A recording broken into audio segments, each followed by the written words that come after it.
샬롬, 하나님의 크신 은혜와 축복이 여러분들과 함께 하시길 소망합니다. 오늘은 5월 7일 금요일입니다. 오늘 말씀을 붙들고 살아가는 여러분의 삶에서 하나님의 크신 사랑이 드러나고 하나님이 베푸시는 놀라운 은혜가 경험되는 그런 복된 날 되시기를 주님의 이름으로 축원드립니다. 오늘 우리가 함께 나눌 말씀은 민수기 21장 4절에서 9절까지 말씀입니다. 민수기 21장 4절에서 9절 말씀입니다. 백성이 호르산에서 출발하여 홍해 길을 따라 에돔 땅을 우회하려 하였다가 길로 말미암아 백성의 마음이 상하니라. 백성이 하나님과 모세를 향하여 원망하되 어찌하여 우리를 애굽에서 인도해내어 이 광야에서 죽게 하는가? 이곳에는 먹을 것도 없고 물도 없도다. 우리 마음이 이 하찮은 음식을 싫어하노라. 여호와께서 불뱀들을 백성 중에 보내어 백성을 물게 하심으로 이스라엘 백성 중에 죽은 자가 많은지라. 백성이 모세에게 이르러 말하되 우리가 여호와와 당신을 향하여 원망함으로 범죄하였사오니 여호와께 기도하여 이 뱀들을 우리에게서 떠나게 하소서. 모세가 백성을 위하여 기도하매 여호와께서 모세에게 이르시되 불뱀을 만들어 장대에 매달아라. 물린 자마다 그것을 보면 살리라. 모세가 놋뱀을 만들어 장대 위에 다니 뱀에게 몰린 자가 놋뱀을 쳐다본 즉 모두 살더라. 이스라엘 자손이 오늘 말씀은 구약의 민수기입니다. 이 민수기의 민수라는 말은 백성들의 숫자를 말합니다. 영어로는 넘버스라고 부르는데요. 라틴어 성경의 누메리 또는 헬라어 성경의 아리스모이에서 온 단어입니다. 모두 다 숫자라는 뜻입니다. 민수기에서 숫자가 왜 이렇게 중요하냐 하면 이스라엘이 시내산에서 하나님이 약속하신 땅으로 출발하기 전에 가장 먼저 한 일이 바로 백성들의 숫자를 각 지파별로 파악한 일이기 때문입니다. 이 말은 이스라엘이 더 이상 출애굽 난민들이 아무렇게나 모여서 이루어진 집단이 아니라 군대처럼 숫자로 파악할 수 있는 어떤 하나의 완전한 조직으로 편성되었다라는 뜻을 가지고 있습니다. 그런데 유대인의 성경은 제목이 조금 다릅니다. 유대인의 그 모세오경은 원래 처음에 나오는 그 단어가 그 책의 제목일 경우가 많습니다. 그래서 민수기는 처음 시작되는 단어 바예타베르라는 말이 이 민수기의 제목인데 뜻은 이렇습니다. 그리고 그가 말씀하셨다. 특별히 이 민수기에는 특별한 부제가 있습니다. 이 민수기 히브리 성경의 5번째 단어인 베미드바르, 그러니까 광야에서라는 단어가 이 민수기의 부제입니다. 사실 민수기 전체 내용이 이스라엘 광야에서 지낸 이야기이기 때문에 원래 제목보다는 이 부제가 더 많이 사용되기도 합니다. 특이한 것은 민수기의 히브리어 제목 바에다베르 뿐 아니라 부제인 베미드바르에서 모두 다바르라는 히브리 단어가 들어가 있다는 겁니다. 이 다바르라는 단어는 하나님의 말씀을 뜻합니다. 즉 사방 그 어디에서도 아무런 도움을 받을 수 없는 그 광야에서 전적으로 하나님의 말씀에 순종하며 살아갈 수밖에 없다는 의미가 민수기에 담겨 있다는 것입니다. 그러므로 민수기는 이스라엘 백성이 광야에서 어떤 어려움을 만나더라도 오직 하나님의 말씀만 꼭 붙잡고 그 약속의 땅으로 향해 나아갔어야 했다는 것을 이야기해 줍니다. 그런데 광야의 현실은 그렇게 만만하지 않았습니다. 왜냐하면 광야에서는 단지 하나님의 말씀만 들려오는 것이 아니기 때문입니다. 사단이 유혹하는 소리가 들려옵니다. 문제는 그런 소리가 하나님의 말씀을 가장해서 더 크게 들려온다는 겁니다. 예수님의 광야 시험을 생각해 보시면 이해가 빠르실 겁니다. 민수기에 기록된 이스라엘의 광야의 삶 역시 예외가 아니었습니다. 그들은 광야에서 수시로 하나님의 말씀이 아닌 사탄의 이야기를 듣고 하나님의 명령을 거역했습니다. 민수기 1장에서 인구 조사를 마친 이스라엘이 민수기 10장에 이르러서 이제 드디어 약속의 땅을 향해서 출발합니다. 그런데 출발 직후부터 삐걱대기 시작합니다. 광야는 온실이 아니지 않습니까? 낮에는 40도 이상의 무더위, 밤에는 10도 아래로 내려가는 그 추위 가운데 이들은 지내야 했습니다. 편안한 잠자리가 어디 있겠습니까? 먹을 음식, 마실 물 또한 풍족하지 않았습니다. 하나님이 그들에게 만나와 메추라기를 보내주시고 반석에서 물도 내주셨지만 감사가 오래가지 않습니다. 왜 선물도 계속 받다 보면 받는 게 당연한 것처럼 느껴지지 않나요? 감사는커녕 나중에 왜 맨날 이런 것만 주냐고 불평하게 됩니다. 민수기 12장에서는 심지어 모세의 여동생 미리암과 형 아론까지 모세를 비방하며 나섭니다. 그러면서 지도자들 사이 가운데 내분이 일어나기도 하죠. 13장에 가서는 가데스 바냐에서 한 달간 가나안 정탐을 마치고 온 이스라엘이 가나안 정복의 그 결정적인 기회를 놓쳐버리게 됩니다. 그들은 또다시 애굽에서 살다 죽었더라면 좋았을 것을 이라고 말하면서 하나님이 굳이 이곳까지 끌고 와서 우리를 거인과 같은 가나안의 안악자손들에게 죽게 만들었다라고 원망합니다. 그리고 반역을 도모하죠. 모세를 죽이고 새로운 지도자를 뽑아 애굽으로 가겠다라고 한 것입니다. 하나님이 그들을 모두 진멸하려고 했으나 모세가 중재해서 그들이 겨우 생명을 건집니다. 하지만 이후에도 민수기 16장에서 이스라엘은 고라를 중심으로 레위인 무리가 반역을 일으킵니다. 아무튼 이 광야라는 곳에서 이스라엘의 불순종과 반역은 사실 끝이 없었습니다. 그런데 왜 그랬을까요? 왜 이들은 감사보다 불순종과 거역함으로 하나님께 죄를 지었던 걸까요? 저는 이 모든 근원에 사실 절망감이라는 게 있었던 게 아닐까라는 생각을 해보았습니다. 하나님이 무슨 말씀을 하시던 그들은 더 이상 광야에는 아무런 소망이 없다라고 생각했던 것은 아닐까요? 처음에 가졌던 그 기대와 희망이 그들 가운데 있었지만 사실 시간이 계속 지나갈수록 그 약속한 그날 또 약속한 그 땅은 우리와 계속 가까워지기보다 더 멀어지는 것 같고 매일 똑같은 이 어려움의 생활들이 반복되는 것 같은 그 일상에 이들은 지쳐간 것 아닐까요? 그리고 지치다 못해 절망하게 된 것 아닐까라는 생각을 해보게 된 것입니다. 최근 들어 코로나 확진자의 수가 점점 더 증가하고 있습니다. 사실 역대 지금 상황으로 보면 두 번째로 가장 많은 확진자들이 발생하고 있는 상황인 거죠. 그런데 정부도 시민도 언론도 그 어느 누구도 방역 단계를 더 올려서 방역을 강화해야 된다라고 말하지 못합니다. 왜냐하면 많은 국민들이 오랜 방역 지침으로 인해서 이미 많은 피로감과 지쳐 있다는 것을 다들 알고 있기 때문에 그렇습니다. 그나마 백신이 있기 때문에 나중을 기대해보고 희망해볼 수 있게 되는 거죠. 그런데 여러분, 백신마저 없다고 생각해 보시기 바랍니다. 처음 코로나 방역을 시작했을 때의 상황이 지금 계속 이어지고 앞으로도 희망이 보이지 않는다면, 그러면 지금처럼 이렇게 잘 버티며 이 방역을 지키려고 노력할까요?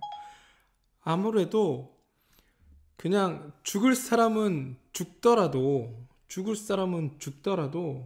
옛날로 돌아가자라고 말하지 않겠습니까? 나아질 거라는 기대와 소망이 없다면 그 삶은 지옥에서의 삶과 같습니다. 아무리 힘들어도 기대가 있고 희망이 있다면 그 어려운 상황들을 버텨낼 수 있지만 그것조차 없다면 버틸 원동력이 사라지게 되는 거죠. 단테가 일찍이 그 신곡이라는 책에서 지옥문에 이런 글을 썼다고 합니다. 이곳에서 들어가는 자 모두 소망을 버릴지어다. 혹시 여러분, 지금 우리가 그런 소망 없는 지옥의 삶을 살고 있지는 않습니까? 코로나로 인해 먹고 살 길이 막막해지고 그럭저럭 산다 해도 이미 힘 있는 자, 권력 있는 자들이 아파트니 땅이니 뭐 다 차지해버려서 내게는 돌아올 곳이 없는 것처럼 보이고, 언뜻 생각하기에 내 자녀도 금수저가 아니면 앞으로 미래의 세상에서 자신의 꿈을 마음대로 펼치고 살아갈 수 없을 것 같은데, 나도 나의 아내도 금수저로 태어나지 못했으니 자식들한테는 왠지 미안하기도 하고, 그나마 주변에서 지인의 지인 정도에서 돈을 좀 벌었다라는 사람들이 최근에 나오긴 하는데, 듣고 보면 다들 주식이나 비트코인 같은 것들로 돈을 번 사람들밖에 없어서 영혼까지 끌어모아 빚을 내서 이 시장에 뛰어들었는데 대박은커녕 쪽박을 차게 된 사람들. 혹시 나나 여러분들의 이야기는 아니신가요? 매일 아침에 출근하면 그날 해야 할 업무를 확인하고 점검해야 하는데, 그러기보다 주식 사이트에 접속해서 어제 내가 산 주식이 얼마나 올랐는지 그거부터 먼저 확인하고, 주식이 오르면 그것 때문에 하루를 기뻐하고, 주식이 가격이 내려가면 인생 무너진 것 같은 마음으로 하루를 살고 계시지는 않으신가요? 아니면 그거 할 돈이라도 있으면 좋겠다고 생각하면서 이렇게 살아봐야 뭐 하나라는 생각으로 하루를 우울하게 보내고 계시지는 않습니까? 저희 교회에 속한 청년들은 사실 그렇지는 않은 것 같은데, 요즘 20대, 30대의 그 젊은 층에서 주식이나 비트코인, 부동산 같은 것들로 인해서 자신의 인생을 절망 가운데 보내는 이들이 점점 더 늘어나고 있다고 합니다. 여러분, 혹은 여러분의 자녀는 요즘 어떻게 지내고 계십니까? 그런데 여러분, 그리스도인들에게 이 절망이라는 것은 죄가 된다는 것을 알고 계십니까? 일반적으로 기독교의 죄의 기원은 아담이 하나님과 같이 되려고 한 것에 있다고 말합니다. 그것을 우리 성경적인 말로 교만이라는 단어로 부르죠. 그리고 교만은 죄입니다. 그런데 이것은 죄의 한 측면, 다른 부분에 불과합니다. 하나님과 같이 되려고 하는 교만의 또 다른 측면에는 체념, 다시 말해 절망이라는 것이 죄가 된다는 겁니다. 사단의 유혹은 하나님과 같이 되려는 데 있다기보다는 오히려 하나님이 기대하시는 존재가 되지 않으려고 하는 우리의 절망에 있다라는 이야기입니다. 무슨 말이냐 하면, 하나님은 우리를 드높이시고 우리를 열려있는 그 광활한 하나님 만드신 창조 세계를 바라볼 수 있는 전망을 우리에게 주셨습니다. 그런데 우리는 자꾸 그것을 보지 못하고 뒷걸음치며 낙심한다는 겁니다. 하나님은 우리를 당신의 그 약속에 합당한 존귀한 자로 여기시는데, 우리는 나에게 주어진 하나님의 기대를 신뢰하지 않고 살아갑니다. 이것이 바로 그리스도인을 가장 위협하는 죄, 다시 말해 하나님을 불신하는 절망의 죄라는 것입니다. 민수기 20장에서 모세의 여동생 미리암이 죽고 얼마 후에 모세의 형 아론까지 죽습니다. 이스라엘은 이런 혼란 끝에 마침내 가나안으로 이어지는 왕의 대로라는 넓고 큰 길 앞에 도달했습니다. 이제는 더 이상 고생하지 않아도 된다는 새로운 소망이 그들 가운데 생긴 겁니다. 모세가 왕의 대로의 주인인 에돔 왕에게 그 길을 지나가게 해달라고 간청합니다. 에돔은 다들 아시다시피 야곱의 형인 에서의 후손들입니다. 그렇기에 이스라엘에게 있어서는 형제의 나라입니다. 허락받을 가능성이 높지 않았겠습니까? 게다가 모세는 그 길을 지나갈 때에 밭이나 포도원을 지나가지 않고 우물물도 마시지 않고 혹시라도 의심을 사지 않도록 길에서 좌우로는 벗어나지 않겠다라고 약속을 했습니다. 그러나 에돔 왕은 모세의 요청을 단번에 거절합니다. 심지어 군대를 이끌고 나와서 이스라엘을 치려고까지 했습니다. 모세는 에돔과 싸울 수 있었지만 그렇게 하지 않고 먼 길을 돌아가기로 결정합니다. 왜냐하면 형제와 전쟁을 벌일 수 없다고 판단했기 때문입니다. 그리고 그것이 하나님의 뜻이었습니다. 그러나 그 일로 인해서 이스라엘 백성들의 마음이 상했습니다. 오늘 말씀 4절입니다. 백성이 호르산에서 출발하여 홍해 길을 따라 에돔을 우회하려 하였다가 길로 말미암아 백성의 마음이 상하니라. 여기서 마음이 상했다는 것은 낙심하여 소망이 사라졌다는 것을 의미합니다. 그들이 가야 할 길이 엄청난 고난의 길이라는 것을 그들이 잘 알고 있었습니다. 이러한 소망이 사라져버리자 인내심이 바닥이 났습니다. 인내심이 바닥이 나자마자 즉시 그들의 죄된 본성이 고개를 듭니다. 5절입니다. 백성이 하나님과 모세를 향하여 원망하되 어찌하여 우리를 애굽에서 인도해내어 이 광야에서 죽게 하는가? 이곳에선 먹을 것도 없고 물도 없도다. 우리 마음이 이 하찮은 음식을 싫어하노라 하매 그들이 하나님을 원망하기 시작한 것입니다. 하나님이 괜히 애굽에서 데려와 광야에서 죽게 하고 목말라 죽게 한다는 겁니다. 그런데 여러분, 그들이 굶어 죽고 목말라 죽는 것이 아니었습니다.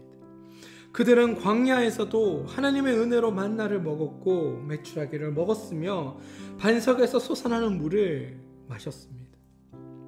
그런데 마음이 상한 이스라엘은 이 모든 것이 하찮게 여겨진 것입니다. 만나도 반석도 메추라기도 반석의 물도 다 싫다는 것입니다. 하나님의 은혜도 다 싫다는 것입니다. 그러자 하나님께서 어떻게 하셨습니까? 바로 사막에 불뱀을 보내 죽게 하셨습니다. 그럼에도 불구하고 누구든지 내가 지은 죄를 깨닫는 것이 중요한 것 아니겠습니까? 당시 이스라엘은 하나님께 원망한 것이 커다란 범죄였음을 깨닫고 모세에게 하나님께 기도하여 불뱀을 물리쳐 달라고 요청합니다. 모세가 백성들을 위해 기도하자 하나님께서 은혜를 베풀어 주셨습니다. 8절과 9절입니다. 여호와께서 모세에게 이르시되 불뱀을 만들어 장대 위에 매달아 물린 자마다 그것을 보면 살리라. 모세가 놋뱀을 만들어 장대 위에다가 다니 뱀에게 물린 자가 놋뱀을 쳐다본 즉 모두 살더라. 사실 놋뱀이 주술적인 치료의 수단이 아닙니다. 그러므로 오늘날 우리가 아무리 놋뱀을 만들어 쳐다본들 뱀에 물린 사람이 낫지는 않습니다. 그럼에도 이 놋뱀은 나중에 느후스단이라고 하는 이스라엘의 우상이 됩니다. 히스기야 왕이 그것을 부셔버리기까지 사람들은 놋뱀을 성전 안에 안치하고 소원을 빌었습니다. 그런데 광야의 놋뱀은 원래 우상이 아니라 이스라엘의 소망이 오직 하나님께 있음을 가리키는 하나의 예표였다는 사실을 잊어서는 안 될 것 같습니다. 당시 이스라엘은 광야 불뱀에 물려 절망 속에서 죽어가는 상황에서도 높게 들린 놋뱀을 바라봄으로써 그들이 소망 되신 하나님의 구원을 얻었습니다. 오늘 민수기의 말씀은 그리스도인에게 절망이 얼마나 큰지를 잘 보여줍니다. 절망은 조금만 고난이 와도 우리로 하여금 우리가 하나님의 백성으로 불리움 받았다는 그 사실을 잊어버리게 하고 좌절하게 하고 낙심과 소심함에 빠져서 무기력하게 만들어 버립니다. 그러므로 절망은 단지 소망이 없는 것에서 그치는 것이 아니라 하나님에 대한 불신까지 이어지게 되는 겁니다. 제가 오늘 이 말씀을 드리는 것은 우리가 그저 소망을 가집시다, 비전을 가집시다 이런 얘기를 하려고 하는 것이 아닙니다. 어쩌면 우리에게 너무나 많은 헛된 소망이 있다는 것이 문제일지도 모르겠습니다. 중요한 것은 우리가 허탄한 소망, 느수단 같이 어떠한 주술적인 것들을 바라는 마음들을 다 버리고 마땅히 소망해야 할 것을 소망해야 한다는 것입니다. 그렇다면 우리가 마땅히 소망해야 할 참 소망이 있다면 그것이 무엇일까요? 요한복음 3장 14절과 15절에는 이렇게 고백하고 있습니다. 모세가 광야에서 뱀을 든 것 같이 인자도 들려야 하리니 이는 그를 믿는 자마다 영생을 얻게 하려 하심이라. 광야가 따로 없습니다. 우리가 사는 이 시대가 광야입니다. 그렇지 않아도 우리 시대는 M4 세대니 헬 지옥 세대니 뭐 이런 얘기들로 불렀는데, 최근 들어 코로나에 LH 사태까지 뭐 완전 절망적이라고 말할 수도 있을 것 같습니다. 광야에서는 민수기의 제목과 부제에 있는 다바르처럼 우리가 오직 하나님의 말씀을 따라 살아야 합니다. 그런데 광야에는 하나님의 말씀으로 가장한 사탄의 유혹 또한 많습니다. 그러므로 우리에겐 하나님의 말씀으로서 친히 우리에게 오신 말씀의 주님, 바로 예수 그리스도가 필요한 것입니다. 광야에서 높이 들린 놋뱀처럼 십자가 위에 달리고 부활하셔서 하늘보다 높은 곳에 오르신 우리 주 예수 그리스도 그분만이 이 광야 시대를 살아가는 우리의 유일하신 참 소망이라는 것을 우리는 깨닫고 고백해야 할 것입니다. 부디 바라기는 내 앞에 주어진 현실적인 문제 앞에 절망하고 무너지기보다 참 소망 되신 예수 그리스도를 붙들고 그리스도 예수의 그 품 안에서 새 희망과 소망을 갖고 살아가시는 복된 하나님의 사람들이 되어주시기를 주님의 이름으로 축원드립니다. 우리가 주님을 의지하고 붙들 때 하나님은 우리의 소망이 되어주셔서 우리의 삶을 기쁘고 복되고 새로운 삶으로 만들어가 주실 것입니다. 이 말씀이 오늘 사는 여러분들에게 힘이 되시기를 주님의 이름으로 축원드립니다. 우리 함께 기도하겠습니다.